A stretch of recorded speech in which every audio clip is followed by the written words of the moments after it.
What's going on, guys? Welcome back to Double Dragon Gaming, and this is going to be my first attempt at doing some gaming news on the channel. I have mentioned this before. I've kind of kicked it around as a possibility of something I was going to try to do, and so yes, this is going to be my very first attempt. It's going to probably go very poorly. Hopefully they'll be better as I do them, but yeah, we're going to do some gaming news, some current events.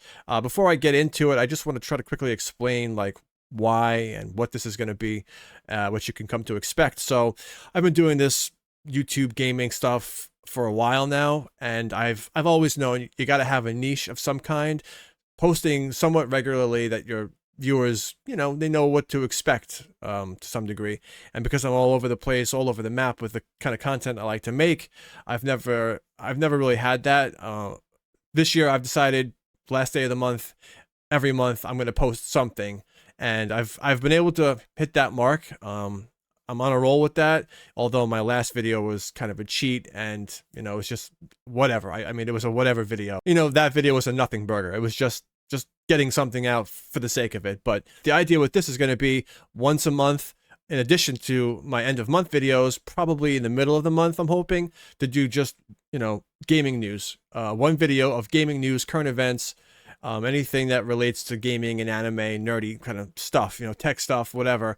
And this is going to be my first attempt. It's going to go very poorly, I'm sure. I apologize for the crudity of it. Crudity, is that a word?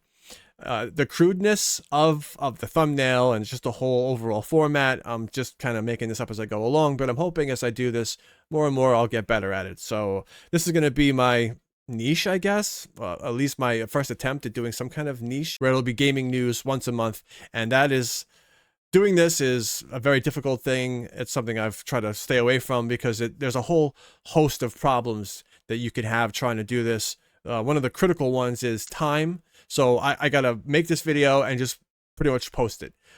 Because if I wait a few days, then the stuff that the current events are no longer current. So that's one of my big issues, as I like to edit my videos, at least try to get them somewhat cleaned up. And with this, I'm not going to have the time to do that. I'm just going to have to post them pretty much raw. So I'll do a little bit of editing, but for the most part, it's just going to be bare bones stuff. I'm going to try my best to do some timestamps so that you'll be able to just go and get whatever information you'd like to get. And it's going to be a lot of all over the map stuff, so probably a great deal of what I'm going to be talking about you're probably not going to care about, but hopefully I've generated enough of an audience that most of you guys know what I like and are kind of liking the same stuff, so you'll get something out of it. But anyway, here we go. Let's not waste any more time with this crap. You know what the deal is. Middle of the month, hopefully every month, in addition to my end of month content, you'll get one of these, and we'll see. So where I'm gonna get my information from, that's another one of the hard things. I'm not really like super dialed into like whatever comes across my desk type deal. I'm not super actively like what's the new games, like what's going on. So this is also for me to try and get like a better idea, like to kind of force me into keeping my eye on things a little bit better and trying to like keep my ear to the ground on what's going on. Oh, and please, if you have any recommendations as to websites that I can use to get accurate information. I know that there are a lot of YouTubers like GamerAnts.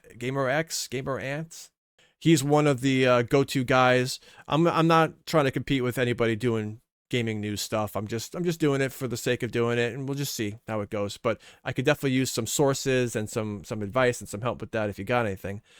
So obviously GameSpot is like the big one, right? Then you got gamerant.com, you got Game Informer's back, and some others that I don't have up here. I try to generate like a few tabs of stuff to maybe go over, but we'll see. So just this is just like off the cuff, just no real thought put into it. I mean, very little thought. I did think a little bit about how I'm going to do this, but it's going to be kind of like an improvised gaming news, whatever.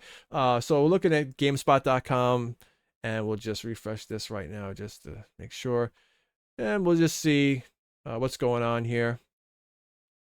Probably going to fly through a lot of this shit. Black Ops 7 multiplayer avoids Call of Duty fatigue. Ghost of Yotai, we're going to be talking about that in just a second for sure. Yeah, Game Pass has announced a price hike, a significant price increase. We're going to talk about that.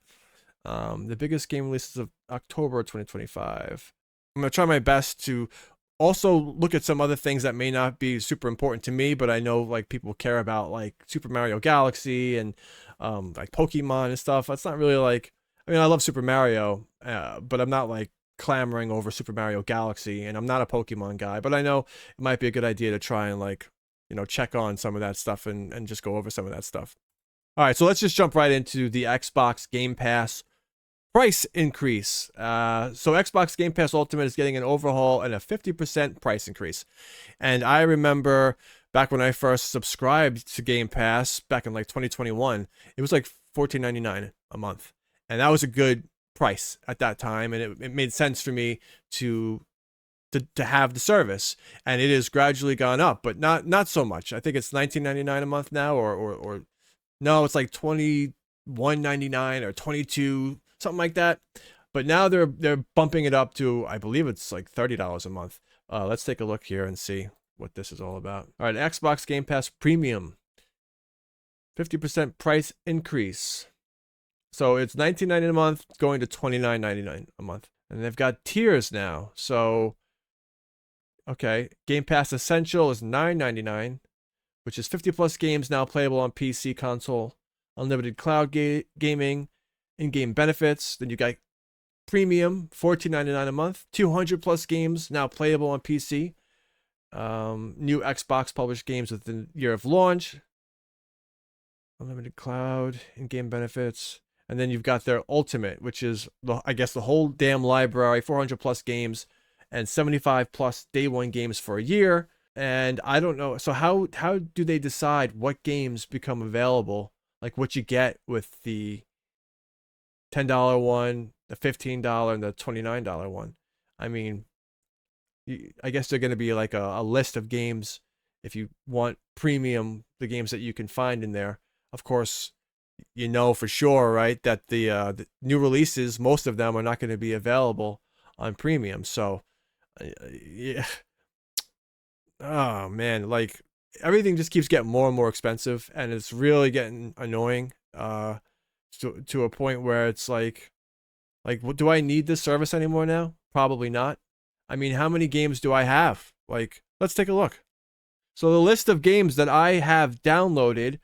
Elder Scrolls. Okay, no. See, now they're giving like, what the fuck?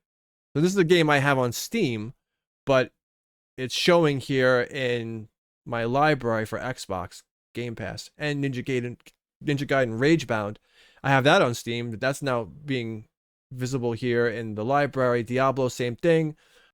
I want to just see in Game Pass. So the in Game Pass section, this is just installed because I have it through Blizzard.net, the Blizzard launcher. I didn't download this on Xbox, but I do have Indiana Jones and the Great Circle and Starfield and Elder Scrolls Oblivion Remastered. And also Call of Duty should be in here. I don't see what. Well, I don't have it. I have it on probably one of my handhelds. Whatever. The point is that I'm not using Xbox Game Pass a whole hell of a lot. I'm using it for some games, a few, and I'm sure there are plenty of others on Game Pass that I would probably download and play if I had the time, but not a whole bunch.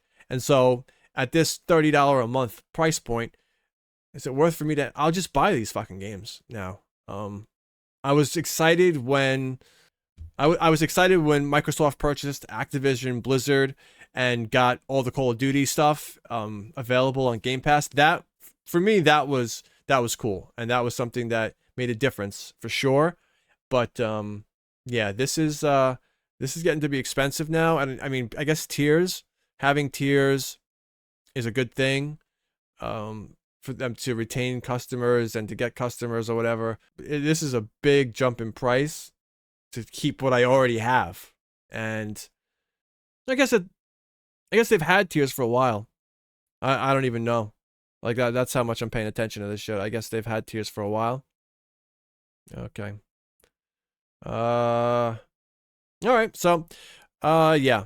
Xbox Game Pass just went up, and I'm probably getting rid of it. So, Ghost of Yotai. This game looks freaking awesome, and I remember checking it out like a while ago, and haven't been super like invested in any of it. I don't have a PlayStation 5, so like it's a PS5 exclusive or whatever. But you know, this game really is kind of tempting me to get a. I mean, it's that damn good. It looks that damn good that it's actually making me contemplate getting a PS5 just for this game. Let's check it out. Let's take a look at the trailer.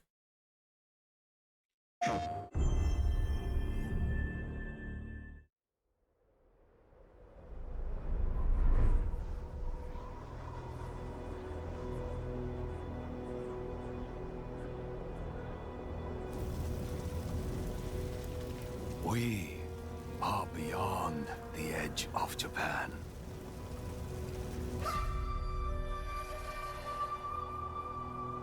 Sick. People come north to disappear. And this looks like a real experience, man. This looks like something. But you are hunting.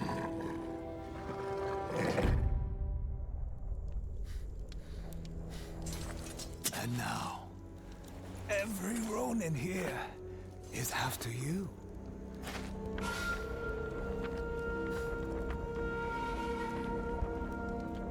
Still think you're the hunter?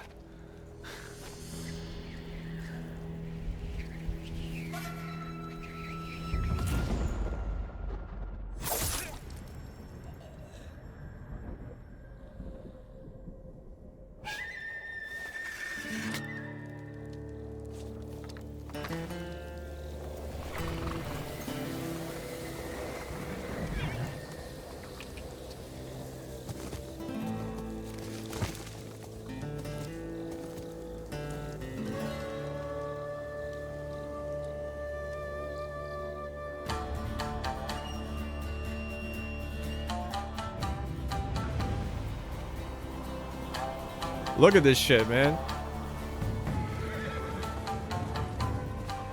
Oh my god. Wow. Oh my god.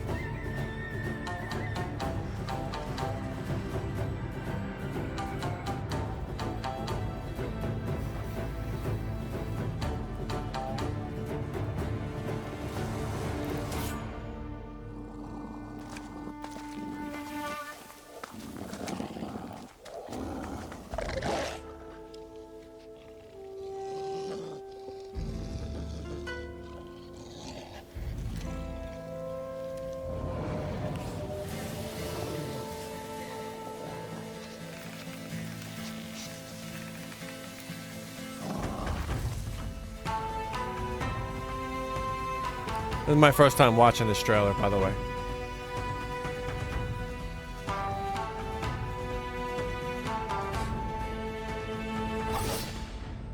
Woo! Man. Fucking A. Well, that's available now. I mean, I believe the release date was the 1st or the 2nd. It's definitely out now. Just dropped. Let's see what some of the people are saying in the comments. Ghost of was the best idea to stick with. This way they can tell loads of different stories from different eras. This is set in 1600, turn of the Sengoku, 400 years after Jinsaki. 1603 is the establishment of the Tokugawa shogunate, and the Yotai is a major mountain in Hokkaido, northernmost island of Japan, which leads me to believe we'll be able to explore Hokkaido. Exciting stuff, lots to explore. Never expected them to make this intellectual property into an anthology series of different time periods set place in Japan. They made the right choice. And yeah, there are, it's rare, right, for a game to look so good when I have so many different ways to play games and so many different games to play, and it's like, whatever, I can wait until this becomes available on PC. It's rare when I see something that makes me go, man, like the when Final Fantasy Remake Intrograde dropped, that was one of those games that made me feel like, like I need to get a PlayStation for this. Like the Spider-Man games and stuff. This is one of those games, man. This is just absolutely awesome. It looks really, really great, and it's probably huge. I haven't played any of these Ghost of games. What's the other one? Ghost of Tsushima. So I haven't played that one, but that one always looked really cool. Interested in that. So yeah. Now there's a little bit of like grumblings. I've seen and heard, and it's about the game being too woke. The main character being a female, that she's not attractive enough. Lots of dumb shit like that. Just a lot of dumb crap that I'm not gonna go into, and we could dive into it a little bit, but I just don't see the fucking point. You know, the game just looks fucking great, and I love samurai shit. That was an old trailer from a year ago, so we're looking at a very old trailer. But I haven't seen that, and I'm sure we could look at some gameplay shit. But anyway, game looks sick. Had to mention that one because it's certainly on my radar. A potential. It really is tempting me to get a PS5 because I don't know if I can wait to play that. I really want to play that right now. But yeah, just dropped. Obviously, I have to mention it. So let's see what else. What else? Former Blizzard boss says Xbox consoles are dead. This was just a day ago.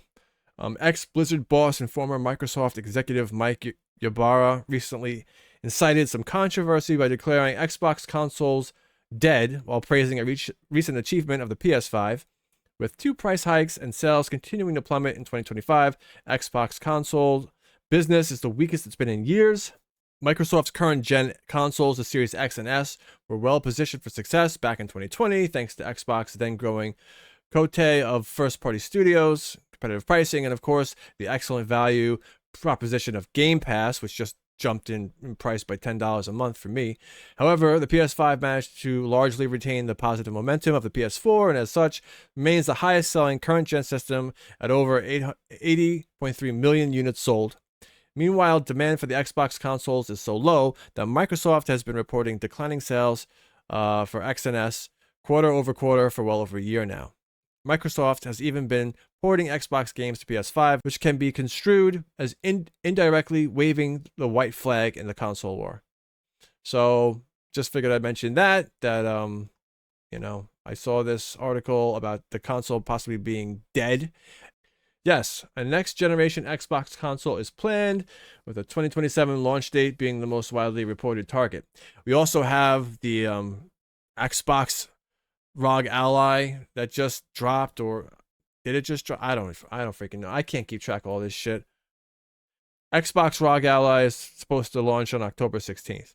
So, I was gonna possibly go into that in this video, maybe down, because I want to do like a tech segment, just briefly talking about tech stuff. Might look at this. I have a ROG Ally, I have a Legion Go, and I'm definitely not gonna get this. I'm sure it's a very moderate increase in performance, and I think it's gonna use like a different OS, possibly like Microsoft will have some kind of handheld operating system for it. I don't know. I'm really just talking out of my ass right now. I have no idea.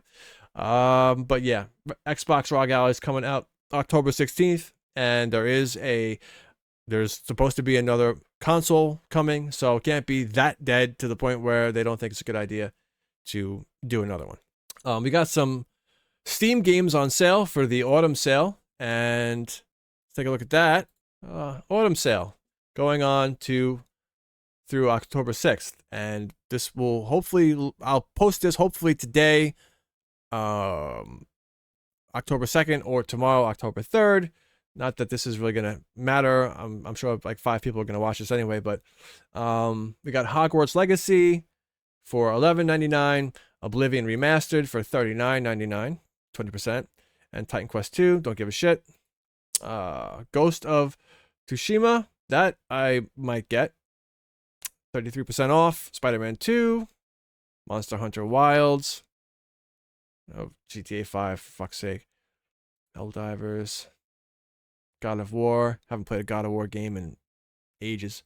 Doom: The Dark Ages, which I think just came out. Let's see. Let's see how old I am.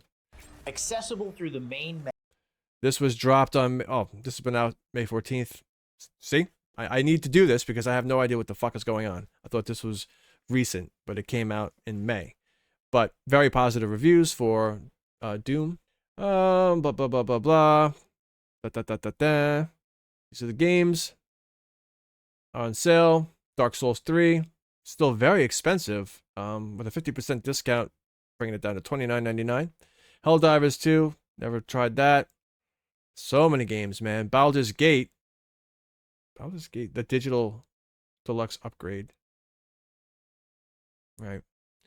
Yeah, so, you know, some good stuff. Always good to see the autumn sale and the holiday sales on Steam. EA goes private, so that's another thing that just happened. I'm sure you all know about this. I'm not even going to spend more than 2 seconds on it. But EA goes private in $55 billion deal with PIF, Silver Lake, and Infinity Partners. Andrew Wilson to remain CEO. EA has confirmed it has agreed to be acquired by an investor group composed of PIF, Silver Lake, and Infinity, in a transaction valued at approximately $55 billion. It is the largest all-cash sponsored take-private investment in history. So a lot of people are not big fans of EA right now, I guess because of their business practices and some other things that I really have no idea anything about. So what this will do now for EA, I don't know. I just hope it gets us a better 2K game. That would be great, right? Can we get some better quality, like NBA 2K? That's EA, right? I believe so. So yeah, we'll see. I mean, EA is good for, you know, a variety of different game franchises, and you know, it's just another big one. You know, the other ones being, as I said, Microsoft's purchase of Activision Blizzard was approximately $68.7 billion. Take-Two Interactive's acquisition of Zynga for $12.7 billion, and Tencent's purchase of Supercell for $8.6 billion. So we've had some very large acquisitions in the gaming industry over the years, and this is just another one. We had Sony acquiring Bungie in 2022. We had Oculus, Facebook acquiring the Oculus in 2014. That was a while ago, man. Damn, long time ago. So good luck. Good luck, EA. Final Fantasy Tactics, the Invalice Chronicles review. So I just now recently started. I have never been a big fan of Final Fantasy Tactics. I played it back in the day. I played it a little bit. I tried to get into it for whatever reason, man. It just never really hooked me. But I know that's a me issue, not the game's issue. Most people that like Final Fantasy Tactics. And so now that I reacquired my PS2, I did not buy, and I should reacquire Final Fantasy Tactics. I think I had that at one point, physical. But with my new Galaxy Z Fold, when I unfold it, you got a big ass screen, and it's really cool for Nintendo DS and some other retro emulator stuff. So I got, you know, a PS1 emulator, which is DuckStation, to do some PS1 gaming on my Z Fold 7, and I got Tactics, so I'm trying to play through that. And what does this all matter? What am I trying to say here? I don't know. I honestly, I don't even know why. Honestly, because I'm starting to play Tactics again. I saw this article and I pulled it up, but well, it's actually a review article, and I don't know why, because I don't know anything about. I don't know anything. What the fuck? Fighter! You asked for this. Back in your place. So obviously This is but a remastered. squall before the storm of battle. Prepare yourselves at once. I mean, this looks really cool. Time to prove myself. Really good. Yeah, so original game. Yep. That's what we're seeing here. How about you? Leave that to me.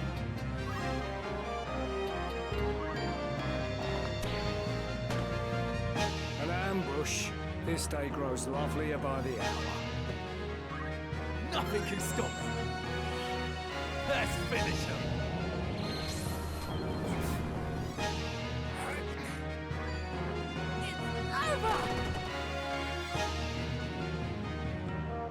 On my honor. This looks really good. This is a really well done, proper remastering of the game. Man, I may just stop where I'm at because I'm not very far at all in my playthrough and get this. Okay, so Final Fantasy Tactics, the Invalice Chronicles. It has improved graphics, fully voiced dialogue, and refined gameplay. The enhanced version provides a perfect way to immerse yourself in the world of Invalice, along with the fine-tuning of several features and battle mechanics, the inclusion of more accessible Squire difficulty settings, making the enhanced version an excellent starting point for first-time players. The classic version unites the graphics and gameplay of the original 1997 version with the renowned War of the Lions translation for a unique way to experience the beloved title. And my God, the names of the characters in this game. My God. The names, Jesus Christ. Look at these names. Look at these names. I mean, Ramza's cool. Mustadio. I can't pronounce these fucking names, man. Delta. The names of the towns, the characters, like there's just I keep seeing words that I'm just like, what the hell? What the fuck? My God. They really went just way, way overboard. Cloud Strife. Alphonse. Belias. I mean, Argoth. Just, yeah, you get the point. Crazy names, crazy town names, just... Anyway, Final Fantasy Tactics, the Invalice Chronicles review. What did they give this, by the way? Reviewed on PlayStation 5. It's on Switch 2. Released on September 30th. So that just dropped. Okay, so 9.25. Game Informer gives it a 9.25. All right, so there you go. There you have it.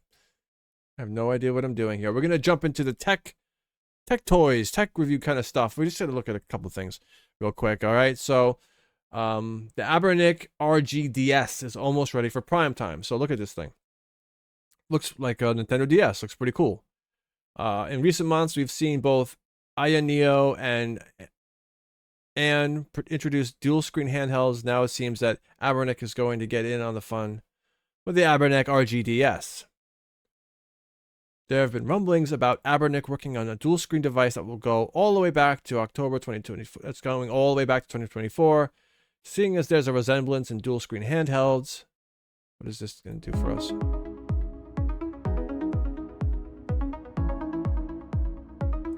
I saw this thing and it looks kind of cool.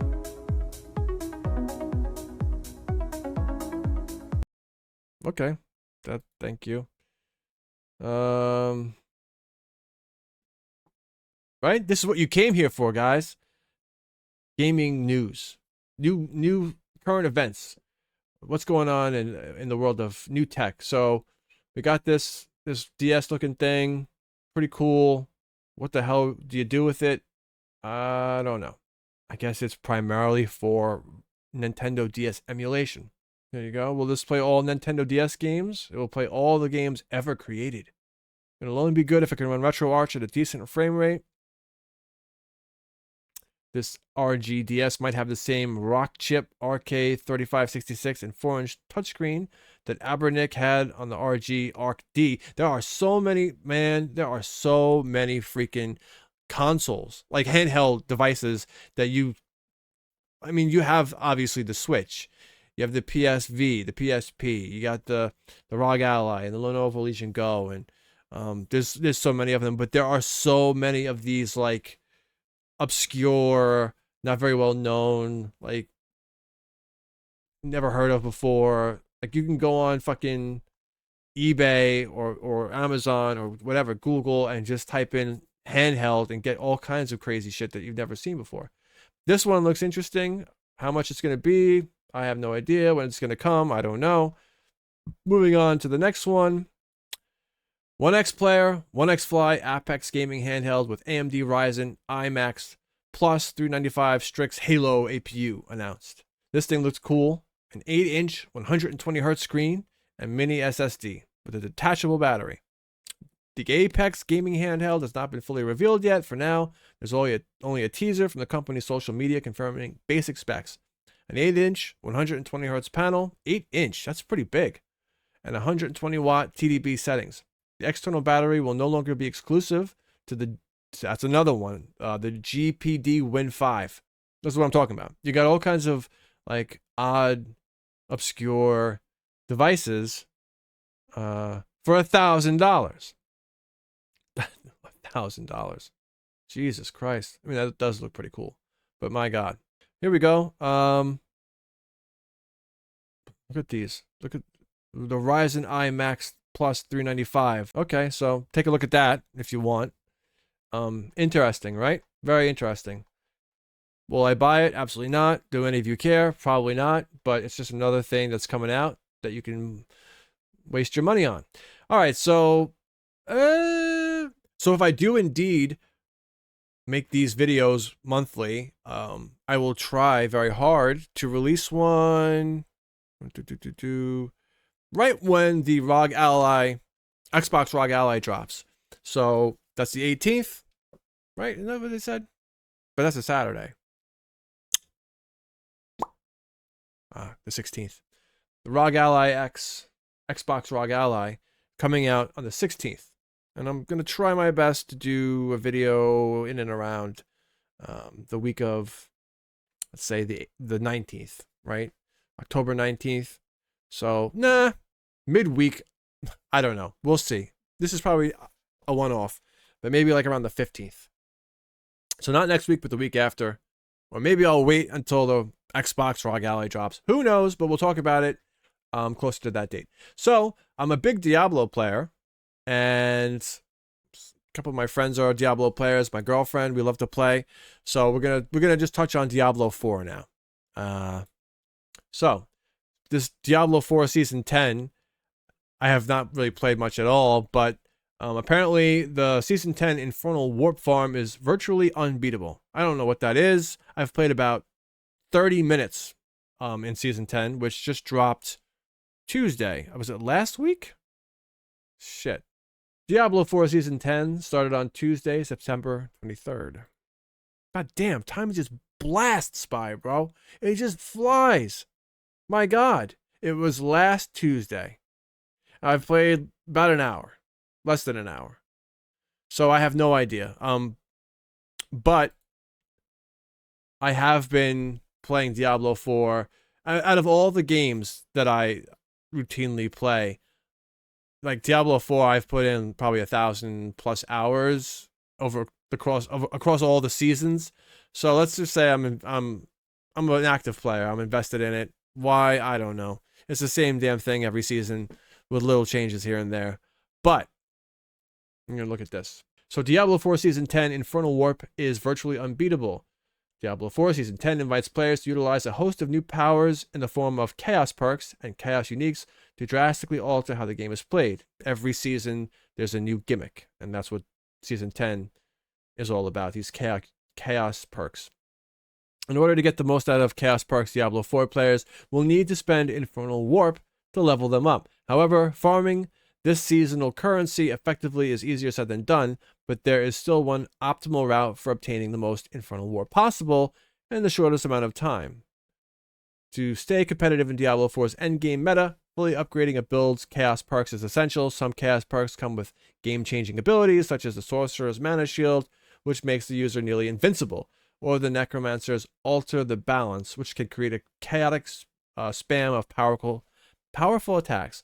In their quest to reach the endgame, players will likely find themselves needing to farm Infernal Warp to achieve the optimal Chaos perk setup, but the best method for finding this resource is somewhat complicated. Should have read this before I did this. Well, let's just get to the point.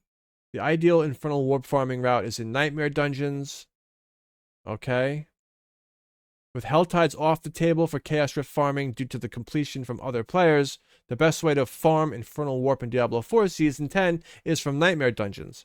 Not only do some Nightmare Dungeons have the Infernal Warp Reserve affix for a guaranteed drop, but Chaos Rifts also have a chance of appearing in Nightmare Dungeons. Moreover, Nightmare Dungeons are insisted for the player, so other players don't have the chance to swoop in and clear a Chaos Rift before they can get to it. The ideal way to farm Infernal Warp from Nightmare Dungeons is to find an escalation sigil with the Infernal Warp Reserve affix. This allows players to access an escalating nightmare with 3 consecutive Nightmare Dungeons capable of spawning Chaos Rifts, along with an affix that guarantees some Infernal Warp will drop from the Heraldric chest. Blah, blah, blah. I don't know. Let's see what people say. No one's saying anything. I think sticking to Nightmare Dungeons is the way to go since Helltides are such a coin toss. Of all the seasons, for me to not really have played too much of course I choose Season 10 and have no idea. I don't know what an Infernal Warp is. Chris, if you're watching, if you're seeing this, is the Infernal Warp farm virtually unbeatable? I don't know. Apparently it can be very tricky. I'll find out. Moving on, 3 out of the 6 new uniques are basically useless in Diablo 4 Season 10. New uniques are a major part of every Diablo 4 season, potentially shaping that season's meta based on the new affixes this gear brings. While every Diablo 4 class can expect to get 1 new unique each season, not every one of these pieces of gear is a winner. Diablo 4 Season 10 is really split 50-50 when it comes to this latest batch of uniques, with 3 of them being crucial components of meta builds, and the other 3 being essentially worthless. What a surprise! Not only do the new Diablo 4 Season 10 uniques have to contend with other pieces of gear of the same type, but with the addition of Chaos Armor, a whole new pool of uniques opens up that weren't previously available as certain gear types. As such, it will take a lot for a unique to stand out as a worthwhile option over its Chaos Armor or Mythic alternatives. The 3 new Season 10 uniques that have carved out a place in the meta are obvious game changers that deserve a place on a solid number of Diablo 4 builds, but even as Chaos Armor, the other 3 uniques tend to be inferior compared to the alternatives. Diablo 4 Season 10 uniques have 3 clear winners and 3 clear losers. The winners of Diablo 4 Season 10 uniques: Kilt of the Blackwing for the Druid, his pants, the Galvanic Azurite, unique sorcerer ring, Heisha e Kesunagi, unique spirit-born gloves. One of the best builds in Diablo 4 Season 10 is made possible by the Kilt of the Blackwing unique pants for the Druid. While the Companion Druid build has been a solid option in past seasons, its Ravens variant becomes the star of Season 10 thanks to a massive buff from the Kilt of Blackwing, which increases the damage and total number of Ravens the player can summon. Of course, I played Druid last season, opted for Sorcerer this season, so not gonna be enjoying that. The losers of Diablo 4 Season 10 is the Sabre of Tassagal, Barbarian one-handed weapon, Gospel of the Devotee, unique Necromancer focus, and Orphan Maker, unique Rogue two-handed crossbow. Who uses Rogue anyway? Unfortunately for Diablo 4 Barbarians, the class doesn't have as many meta options as others in Season 10, meaning the Sabre of Tassagal doesn't get a chance to shine even on builds that can utilize it. The main problem with this unique is that it doesn't provide a significant damage boost on builds that lean on shouts, since its unique affix scales with the number of damaging skills the Barbarian has equipped. There you have it. Okay, 3 out of the 6 new uniques are basically useless in Diablo 4 Season 10. You can read that article if you want to. If you like Diablo 4, it's on gamerrant.com. This is running way long.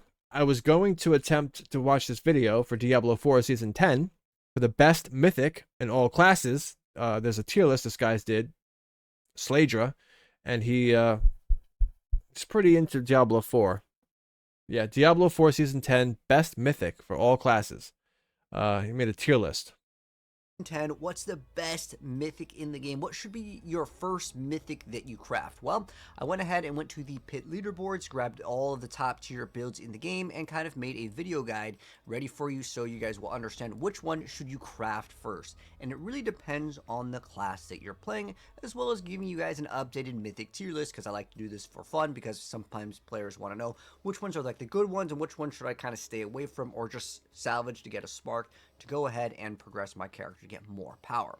So for starters, let's go over the tier list, and then we'll go to individually for each class which one is going to be the best, because to answer the question which is the best mythic for your build, it depends on the class that you're playing as well as the build too, because there are certain builds, like if you're playing the Ice Shard Sorceress, well, the Air Perdition can actually be not best in slot, because the Hail of Verglass gives you so many ranks to Ice Shards that it just surpasses it, or there's other builds that may not need certain ones. But to go over kind of a generic one for the best mythic in the game, right now the most important one for a lot of builds is the Ring of the Starless Skies. You're going to see this in a lot of the builds. Yeah. There are some builds that like Always. It's always Ring of Starless Skies. Yes, you definitely want to run Ring of the Starless Skies, as it gives you a huge bonus to specifically making it so you can get ranks through those core skills, which is really key on the Sorceress. So if you're playing the Sorceress, this is an absolute craft this one first. It gives you the biggest numerical damage number compared to the rest of the items, and that is simply due to core skills not being able to be rolled normally on a ring. But there's a lot of builds that heavily benefit off of that resource cost reduction as well. Giving you 50% resource cost reduction is amazing, and on top of that, the aspect that you would normally put out. So I've been playing this game like a whole lot, but I don't really get into a lot of the minutia of it like my friend does. But I've been seeing that for season 10, the Sorceress is one of the best classes to use, but does that mean the Sorcerer is not as good? I don't. Why is he emphasizing Sorceress? So if anyone's made it this far, if anyone's still watching, is there a difference? Like, it's just a gender. Like, it's the same class, but does the gender matter? I don't know. I don't think so. On, like, let's say a ring, shouldn't, depending on the build. Maybe it does. I'd be like 45. I would be surprised if I come to find out that that is a thing. But there are some builds where you literally cannot spend your resource, so Starless Skies becomes essentially useless for that damage multiplier. But again, depending on the build, ideally with the Sorc, this is like a non-negotiable. I don't think we're gonna watch this whole thing, but but this one is so I wanted to check it out. Also, for the attack speed as well as the critical strike chance, those rolls roll much higher than you would normally be able to roll on a item. So for that reason, it's in addition superior for most classes for that reason. Now, as far as Air Perdition and Harlequin, I will still definitely consider these absolutely S tier in the Mythics or the Uber Uniques, and that is due to them being so powerful. Now, Air of Perdition is better for damage in most cases. However, the Harlequin will give you that cooldown reduction and that armor, which is great for survivability. And there are other builds like Crackling Energy, which you don't really need to stack core skills, but just flat skills. So for that reason, there are some builds that can actually favor Harlequin over the Air of Perdition. Again, mainly in the cooldown department would be like the argument there, but it also is really comfy for survivability, as a lot of the Chaos Uniques, well, they kind of scramble up your gear. You can't get armor in different areas. So I would say for like a more well-rounded build, Harlequin is still a good option, even though Air of Perdition, it gives you that big massive crit as well as that multiplier. Air of Perdition simply gives you more offensive stats, and that's why it's going to be more popular for a lot of different builds. And then Shroud of False Death is still really good. However, for a lot of builds, you can squeeze out more DPS with the Chaos Uniques. So I would say for that reason, normally this is like also S tier. There's a lot of builds that you simply don't need it, because if you can fit in Banished Lord's Talisman as well as the Crown of Lucian, you have kind of a two-part combo that can have synergy, because the more resources you spend, well, you're going to be able to activate that Banished Lords more often. So for that reason, again, Shroud of False Death is a little bit worse. It's still good, though. It's still in a lot of the top tier builds, like the Druid over here. If any of you guys want to play like the Pulverized Druid, that is still very, very popular. And as well as with the Necromancer right now, it's that's really what I used last season, Pulverized Druid.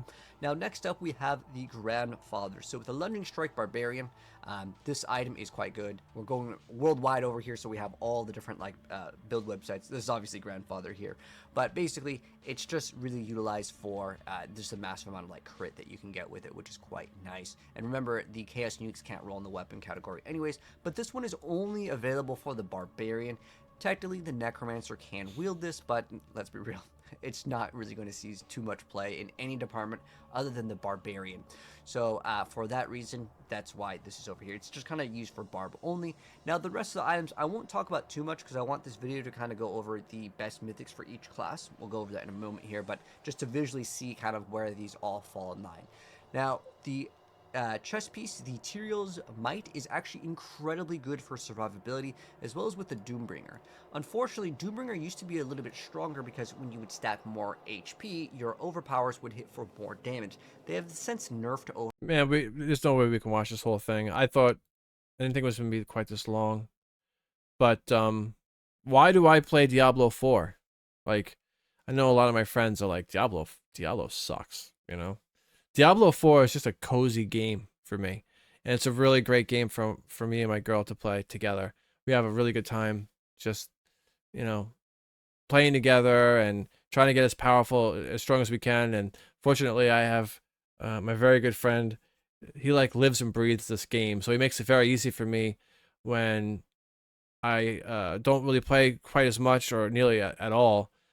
He could just quickly level me up in pits and stuff. So he's been like a huge asset for me in this game, just because I don't have the time, and I do really enjoy the game, but not to the extent that he does, and so the desire, because really it's the same fucking thing over and over and over again. You know, all the time I put into this game, all the past seasons, you know, I got a lot out of it, but it all means nothing now because those characters I'm never going to use again, and those seasons are gone and forgotten. But there's just something about this game that keeps me coming back to it, and I feel the best way to describe it is just it's a cozy game. It's just easy to play.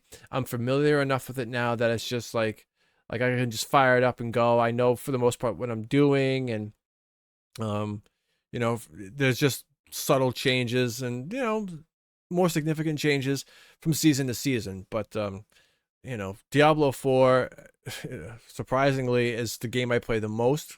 It has been the game I've played the most for quite a while now, and I'm thinking that's gonna probably end soon. You know, how much can I really? I mean, how many times, honestly, can I just keep starting over and going another season? And I'm waiting for like the next classes to drop and then another expansion, and I'm sure that'll revive my desire to play. But the life is running out for sure, at least for me. I mean, maybe that'll change, I don't know, but I keep finding myself just like saying to myself, like, what am I doing here? You know, there's so many other games to play and better ways to spend my time, but there's something about Diablo 4 that, as much as there's many flaws as there are, and as much shit as you could talk about the game, there's something that's just working for me and for my friend and for my girlfriend. You know, we're having a good time playing it. So we're definitely nearing the end here. What are the next upcoming games for the rest of 2025? We've got obviously Ghost of Yotai, which just dropped, Battlefield 6. That I'll be interested in playing for sure. I'm definitely gonna get that. I know my brother's interested in playing that. I haven't played a Battlefield game in a long time. Pokemon Legends. That's October 16th. The Outer Worlds 2. Wow, really? October 29th. Kirby Air Riders, November 20. Metroid Prime 4, Nintendo Switch 2. December 4th. People that have Switch 2, I'm sure you're very much looking forward to that. I've never been a Metroid Prime player. In fact, I haven't played any of them, but they do look pretty cool, and I'm certainly missing out on that experience. Other notable 2025 games: South of Midnight, Death Stranding, Borderlands 4, which I think already came out, Metal Gear Solid Delta, Snake Eater, and Assassin's Creed Shadows. Of these games coming, obviously Ghost of Yotai, Battlefield 6.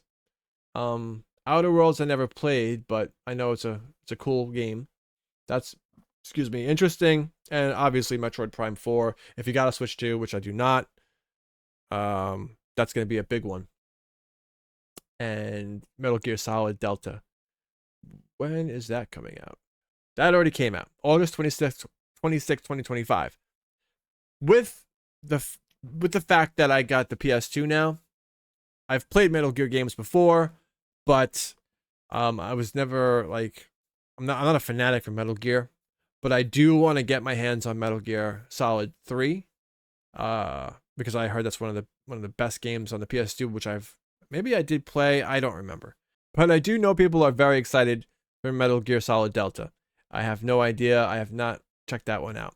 Other noteworthy games that were recently released: Ninja Gaiden Ragebound, the Shinobi game. There's a Shinobi game, which I haven't even played. Shinobi Art of Vengeance.